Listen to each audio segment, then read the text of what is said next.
It's the year 2022, but if you closed your eyes, you might think you're living in 1979. Stay tuned to find out what the differences and the similarities are between a period of our economic history that's one we do not want to repeat. So in 1979, we had an oil embargo which created shortages at the pump. You may remember scenes, you may even remember being in your car waiting in long lines on specific days in which you could go and get gasoline in your car.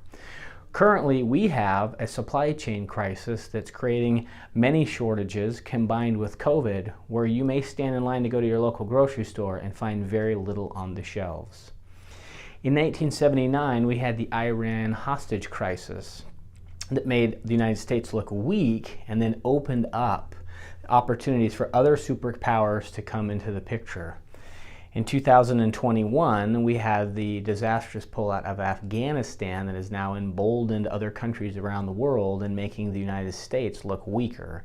And part of our economic strength is strength. In 1979, we had 11.35% inflation. That's incredible. And it would even tick up a little bit more as it bled into 1980. That was the highest inflation numbers the United States had seen in 32 years.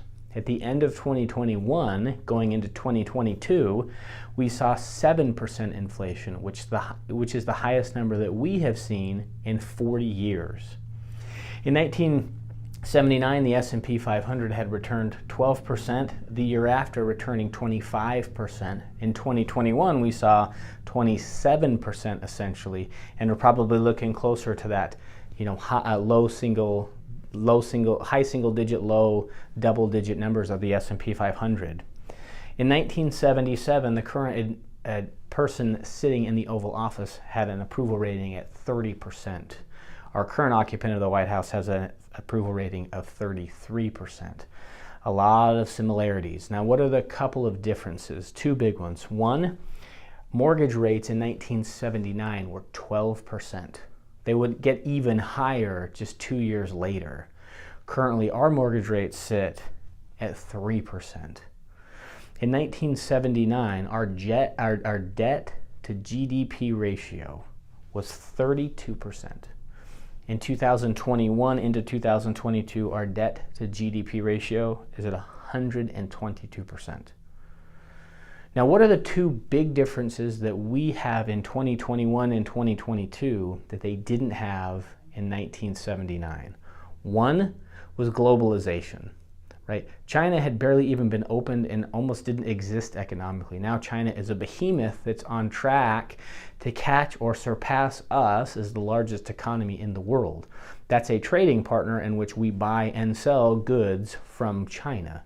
The second thing is that we have an actual robust economy, where in 1979 there was a malaise that had fallen upon the country. We don't have that right now. So even though a lot of these things seem dire and seem similar to 1979, the economic engine in this country is moving. Another thing we have that they didn't have in 1979 is a thing called the internet. You may have heard of it.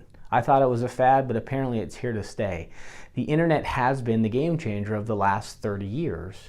That's not something they could rely on in their country in 1979, but it's something that we can now.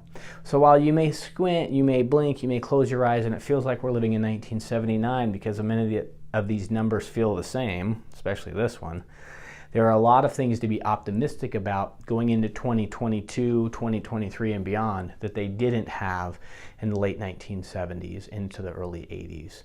The one difference is there became a revolution that happened in 1980, 1981 that spurred on about a decade of economic growth.